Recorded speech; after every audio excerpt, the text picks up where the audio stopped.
வணக்கம், welcome to Chitra Murali's kitchen. இப்போ இன்றைக்கி வந்து ஆடி மாதம் பிறந்தாச்சு. இதில் பார்த்திங்கன்னா இந்த ஒரு வருஷத்தை வந்து உத்தராயணம் தட்சிணாயணம்னு பிரிச்சிருக்காங்க.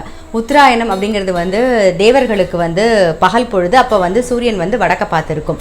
தட்சிணாயணம்ங்கிறது வந்து தேவர்களுக்கு இரவு பொழுது சூரியன் வந்து தெற்க பார்த்து இருக்கும். நீங்கள் தை மாதம் பார்த்தீங்கன்னு வச்சுக்கோங்க, அப்போ தான் வந்து அறுவடை நாள் சொல்லுவோம், அப்போ தான் வந்து உத்தராயணம். தட்சிணாயனம் வந்து பார்த்திங்கன்னா ஆடி மாதம். இதில் வந்து நீங்கள் விதைச்சிங்கன்னா என்ன சொல்கிறது, ஒரு 2-3 மாதத்தில் வந்து அவ்வளோ நல்லா காய்ச்சி தொங்கும், அந்த அளவுக்கு நல்லா வரும். ஸோ இந்த ஆடி மாதம் அப்படின்னு பார்த்தீங்கன்னா, ஆடிக்கு அப்புறம் வரதுன்னு நிறைய பண்டிகை வந்துடும். ஆடி மாதம் பிறந்தாலே நமக்கு நிறைய பண்டிகைகள் வந்துடும். இதில் வந்து ஃபெஸ்டிவல்ஸும் ஒர்ஷிப்ஸும் தான் ஜாஸ்தியாக இருக்கும். இந்த ஆடி மாதம் பிறந்ததுக்கு அப்புறமாவே வந்து நமக்கு நிறைய ஃபெஸ்டிவல்ஸ் வந்துடும். அப்புறம் சுவாமி வழிபாடுகள் நிறையவே இருக்கும், இதெல்லாம் தான் இருக்கும். இன்றைக்கி ஆடி மாதம் பிறந்தது. ஸோ நம்ம வந்து எப்படியுமே வந்து தர்ப்பணம் பண்ணுறவெல்லாம் தர்ப்பணம் பண்ணியிருப்பா. அதில் முக்கியமாக வந்து ஆடிப்பால் அப்படின்னு ஒன்று பண்ணுவாங்க. இது என்னென்னா வந்து அதாவது கல்யாணம் ஆனவங்க மாப்பிள்ளைக்கு வந்து பொண்ணை வந்து வீட்டுக்கு அழைப்பாங்க. அப்போ மாப்பிள்ளைக்கு வந்து ஃபஸ்ட்டு கொடுக்குறது ஆடிப்பால். இது வந்து தேங்காய் பாலில் பண்ணுறது. அதுதான் நம்ம இன்றைக்கி முதல்ல பார்க்க போகிறோம். வாங்க ஆடிப்பால் எப்படி பண்ணுறதுன்னு பார்க்கலாம். முதல்ல ஆடிப்பால் பண்ணுறதுக்கு தேங்காய் பால் எடுத்துக்கலாம். நான் வந்து ஒரு தேங்காய் வந்து துருவி வச்சுருக்கேன். மீடியம் சைஸில் ஒரு தேங்காய் வந்து துருவி வச்சுருக்கேன்.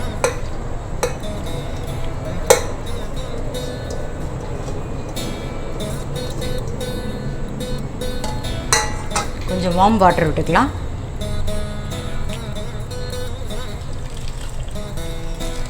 அரைச்சின்னு வந்துடுவோம். தேங்காய் அரைச்சாச்சு. ஃபஸ்ட்டு பால் எடுத்துக்கலாம். இது முதல் பால்.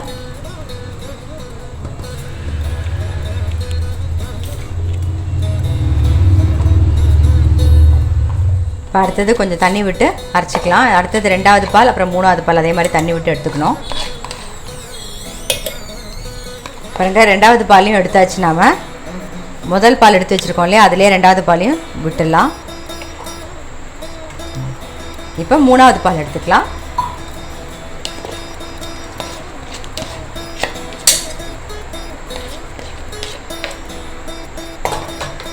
கொஞ்சம் தண்ணி விட்டுக்கலாம்.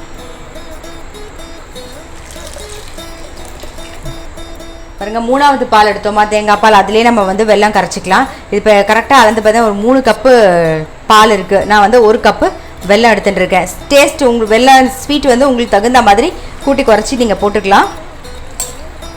ஸோ நம்ம வந்து முதல்ல வெல்லத்தை கரைச்சிக்கலாம்.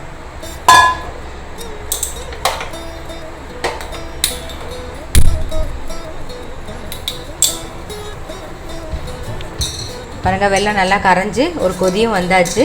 நம்ம வந்து இதை வடிகட்டிக்கலாம்.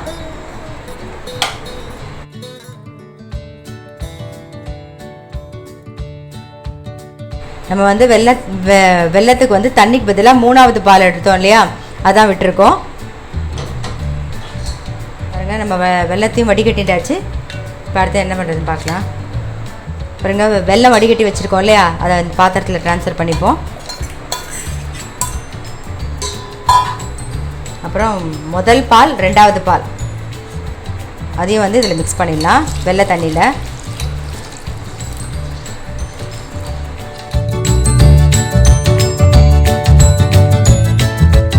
ஏலக்காய், நான் வந்து இதில் வந்து ஏலக்காயும் பச்சை கற்பூரமும் சேர்த்து அரைச்சிருக்கேன். ஸோ அதை அதையும் போட்டுருவோம். நல்லா மிக்ஸ் பண்ணிவிட்டு நுரைச்சி வரும்போது ஆஃப் பண்ணிடலாம். சில பேர் வந்து இதில் வந்து அரிசி சேர்த்து அரைச்சும் பண்ணுவாங்க, இல்லை அரிசி மாவை மட்டும் கூட மிக்ஸ் பண்ணுவாங்க. நான் அதெல்லாம் எதுவுமே போடலை, வெறும் வந்து தேங்காய் பாலில் மட்டும்தான் பண்ணுறேன். நல்லா நுரைச்சி வரும்போது ஆஃப் பண்ணிடலாம். பாருங்கள், எங்கள் பக்கம் ஒரு இல்பக்கரண்டி வச்சுருக்கேன். அதில் வந்து நெய் விட்டுருக்கேன் 1 ஸ்பூன். இப்போ பார்த்தீங்கன்னா தெரியும், பாருங்கள் நுரைச்சி வருது பாருங்கள். இதுக்கு மேலே கொதிக்க விட்டிங்கன்னா தேங்காய் பால் வந்து கெட்டு போயிடும். நம்ம வந்து ஆஃப் பண்ணிடலாம். இப்போ இதில் முந்திரி பருப்பு தாளிச்சு கொட்டிடலாம்.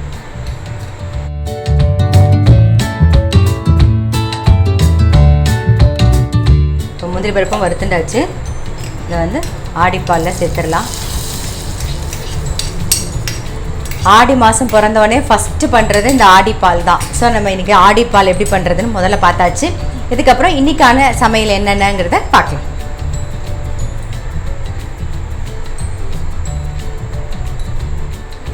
பாருங்க, நம்ம ஆடிப்பால் எப்படி பண்ணுறதுன்னு பார்த்தோம். அடுத்தது வந்து பருப்பூசில் எப்படி பண்ணுறதுன்னு பார்க்க போகிறோம். இது ஏற்கனவே நான் வீடியோ போட்டது தான், அதனால ரொம்ப டீட்டெயில்டாக நான் எதுவும் சொல்லலை. 1 கப்பு வந்து கடலைப்பருப்பு ஊற வச்சுருக்கேன். அதுக்கு வந்து வரமிளகா ஒரு 3 வரமிளகா கட் பண்ணி போட்டிருக்கேன். தேவையான உப்பு, கடலைப்பருப்பை வந்து தண்ணியெல்லாம் எடுத்துகிட்டு போட்டுக்கலாம். மஞ்சள் பொடி சேர்த்து நம்ம இப்போ அரைச்சிக்கலாம். பாருங்கள், கடலைப்பருப்பு வரமிளகாலாம் சேர்த்து பருப்பு பூசணிக்காய் அரைச்சிண்டாச்சு. இந்த பிளேட்டில் வந்து நான் எண்ணெய் தடவி வச்சுருக்கேன். இதை வந்து நம்ம இப்போ ஆவியில் வேக வச்சு எடுத்துக்கலாம். பாருங்கள், பிளேட்டில் போட்டு இந்த மாதிரி ஒரு ஓட்டை போட்டு விட்ருங்க. அப்போ வந்து வெந்துடும் நல்லா.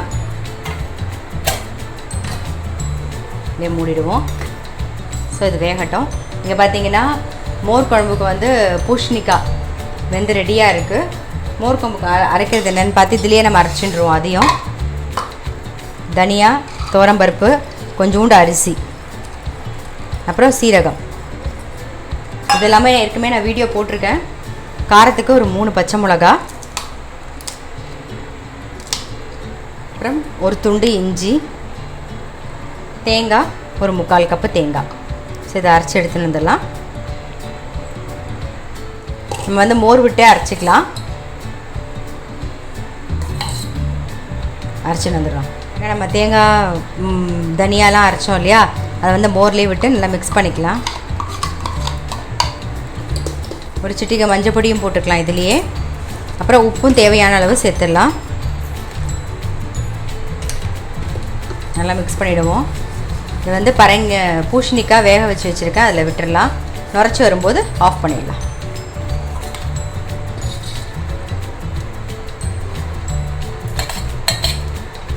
பாருங்கள், நல்லா நுரைச்சி வந்துடுது. நம்ம வந்து இறக்கி வச்சிடலாம். இதுக்கு தாளித்து கொட்டிடுவோம். தேங்காய் எண்ணெயில் தாளித்து கொட்டினா தான் நல்லா வாசனையாக இருக்கும். ஸோ தேங்காய் எண்ணெய் எடுத்துக்கலாம். அது உங்கள் விருப்பம். தேங்காய் எண்ணெயோ இல்லை நார்மல் எண்ணெயில் கூட விடலாம். இது மாதிரி மேலாக ஒரு பச்சை தேங்காய் எண்ணெய் அப்படி விட்டுருங்க.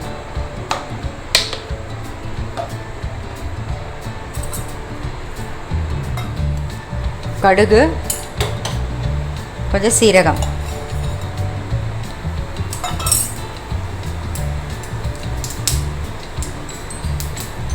இது பாருங்கள். பருப்பு பூசணிக்கு வந்து நம்ம பருப்பு வெந்துட்டு இருக்கா. இங்கே பாருங்கள், இது வேகிற நேரத்துக்குள்ளே நம்ம வந்து மோர் குழம்பு ரெடி பண்ணிட்டோம். இப்போ மோர் குழம்பு ரெடி ஆனோடனே ரசம் வச்சிடலாம் அந்த பக்கம்.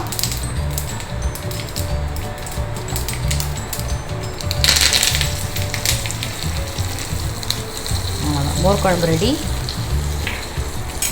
மூடி வச்சுடுவோம். ரசத்துக்கு வந்து இங்கே ஏற்கனவே நான் தக்காளி வந்து ஒரு தக்காளி கட் பண்ணி வச்சுருக்கேன். கொஞ்சம் கருவேப்பிலை போட்டிருக்கேன். கொஞ்சமாக புளி தண்ணி விட்டுக்கலாம். ரசம் பருப்பு ரசமும் வச்சு காமிச்சிருக்கேன் ஏற்கனவே. இது கொஞ்சம் மஞ்சள் பொடி, அப்புறம் ரசப்பொடி வந்து 1 ஸ்பூன், கொஞ்சம் பெருங்காயத்தூள். சின்ன கொதி வரட்டும். பாருங்கள், மோர் குழம்பை மூடிட்டு ஓரமாக வச்சுருவோம். ரசம் இன்னும் கொதிக்கல. இது பாருங்கள், இது வெந்துடுத்து. பருப்பு ஆஃப் பண்ணிடலாம். நான் வந்து ரசத்துக்கு வந்து பருப்பு ஏற்கனவே ஒரு கரண்டி வேக வச்சு ரெடியாக எடுத்து வச்சுருக்கேன். அதே மாதிரி கலத்த பருப்பும் ரெடியாக இருக்குது. கலத்த பருப்புனா ஒன்றும் இல்லை, நம்ம வந்து ரசத்துக்கு தோரம் பருப்பு, இதை பாருங்கள், ரசத்துக்கு தோரம் பருப்பு வேக வச்சதில்ல, அதுலேருந்து கொஞ்சம் பருப்பு எடுத்து வச்சுட்டுருக்கேன். ஆமாம், பருப்பு சாதம் சாப்பிட்றதுக்காக இதை வந்து கரைச்சி தண்ணி எடுத்துட்டுருவோம்.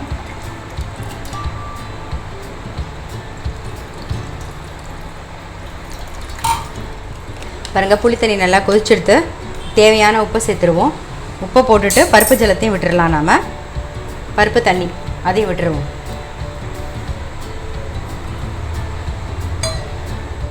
இப்போ அவரைக்காய் பருப்பு பூசணிக்கு அவரைக்காய் வந்து முதல்ல வதக்கிக்கலாம். நாம் பாருங்கள், ஒரு 100 கிராம் இருக்கும் அவரைக்காய் கட் பண்ணி ரெடியாக வச்சுருக்கேன் நான்.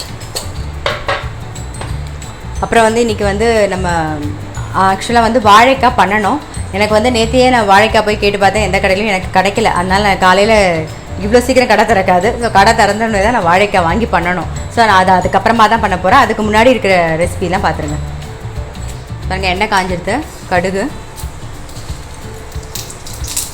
உளுத்தம்பருப்பு, கொஞ்சம் சீரகம், கொஞ்சம் கருவேப்பிலை,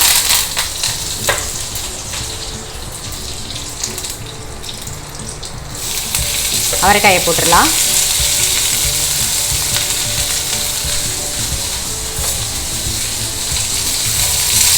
அவரைக்காய் வதங்கட்டும். உப்பு சேர்த்துருவோம்.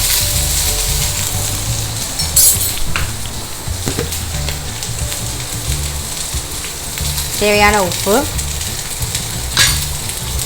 அப்புறம் மஞ்சள் பொடி பெருங்காயம் போட்டு நல்லா மிக்ஸ் பண்ணியாச்சு. ஸோ மூடிடுவோம், வேகட்டும். அவரைக்காய் வேகட்டும். இந்த பக்கம் பார்த்திங்கன்னா ரசம் வந்து பொங்கிட்டு பாருங்கள். ஆஃப் பண்ணிடலாம். நாம் ஆஃப் பண்ணிவிட்டு தாளிச்சு கொட்ட வேண்டியதுதான். பாருங்கள், இழுப்பை கரண்டி வச்சுருக்கேன். நம்ம வந்து ரசத்துக்கு தாளித்து கொட்ட போகிறோம். ஒரு ஸ்பூன் நெய் விட்டுருக்கேன். கொஞ்சம் கடுகு வெடிக்க ஆரம்பிச்சிட்டு இப்போ சீரகம் சேர்த்துடலாம்.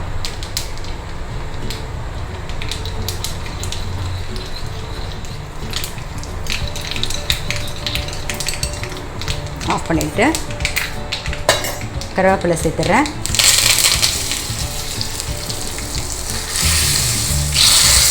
அவ்வளோதான். இப்போ ரசமும் ரெடி ஆகிடுது. நமக்கு பருப்பு உசிலிக்கு காய் வெந்துட்டுருக்கு. அதையும் ஒரு கிளான்ஸ் பார்த்துருவோம். நாம் பாருங்கள், காய் வெந்துட்டுருக்கு.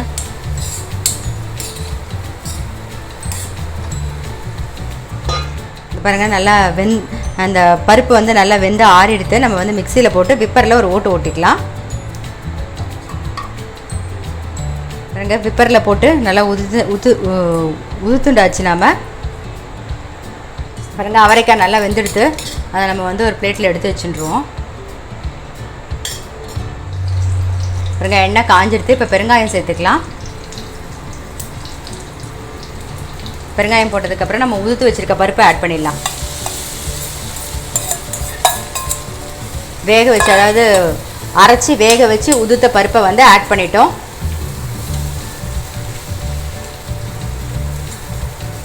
பாருங்கள், எண்ணெயில் வதக்கியாச்சு. இப்போ வந்து அவரைக்காயை சேர்த்துடலாம். நம்ம வதக்கின அவரைக்காய் சேர்த்து நல்லா மிக்ஸ் பண்ணிடலாம்.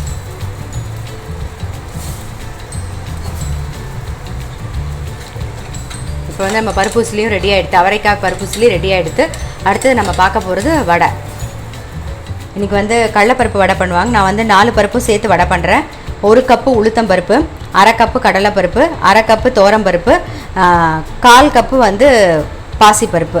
இது எல்லாத்தையும் ஒரு 1/2 மணி நேரம் ஊற வைங்க. தனித்தனியாக இதே மாதிரி ஊற வச்சுக்கோங்க.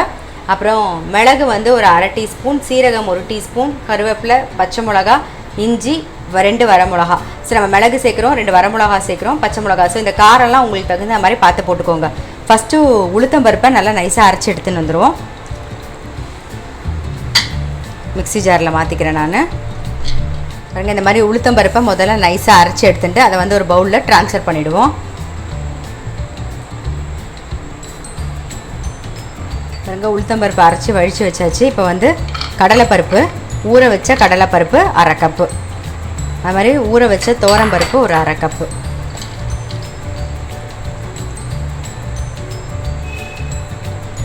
இதோடையே நம்ம என்ன பண்ண போகிறோம், 2 வரமிளகா அதை பிச்சு போட்டுக்கோங்க. அப்புறம் இஞ்சி, மஞ்சள் பொடி, பெருங்காயப்பொடி. இப்போ வந்து அரைச்சி இது வந்து கோர்ஸாக பொடி பண்ணி கோர்ஸாக அரைச்சிக்கணும். நாம்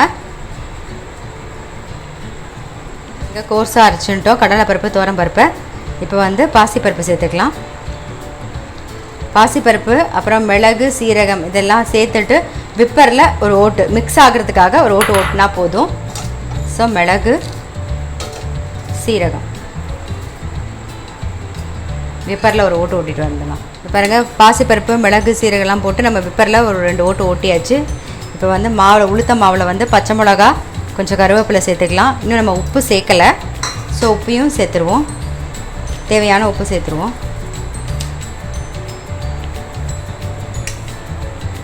இப்போ அரைச்சி வச்சுருக்க இந்த தோரம்பருப்பு, கடலைப்பருப்பு, பாசிப்பருப்பு எல்லாத்தையும் சேர்த்துடலாம். சேர்த்து நல்லா கையில் மிக்ஸ் பண்ணிப்போம்.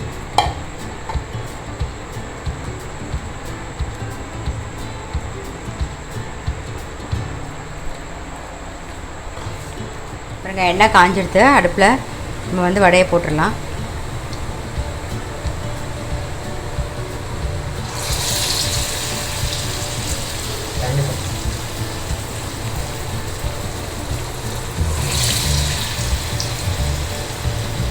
வெந்துடுத்து நம்ம எடுத்துடலாம். இதே மாதிரி நம்ம எல்லா வடையும் போட்டு எடுத்துக்கலாம். ஸோ இன்றைக்கி என்ன ரெசிபி அப்படின்னு பார்த்துருப்பீங்க. இன்றைக்கி வந்து முக்கியமாக வந்து ஆடிப்பால். ஸோ ஆடிப்பால் பாயசம் பார்த்துருப்பீங்க, அதாவது தேங்காய் பால் பாயசம் அது ஒன்று பார்த்துருப்பீங்க. அப்புறம் மோர் குழம்பு, பருப்பு உசிலி, ஆஸ் யூஷுவல் பருப்பு ரசம், அப்புறம் கலத்த பருப்பு எடுத்து வச்சுட்டுருக்கோம். வடை வந்து நான் வந்து 4 பருப்பு எல்லா பருப்பும் சேர்த்து ஒரு வடை பண்ணியிருக்கேன். ஸோ இன்றைக்கி என்ன ரெசிபின்னு பார்த்துருப்பீங்க. நீங்களும் உங்கள் வீட்டில் ட்ரை பண்ணி பாருங்கள். நான் அடுத்த ஒரு ரெசிபியில் நான் சந்திக்கிறேன்.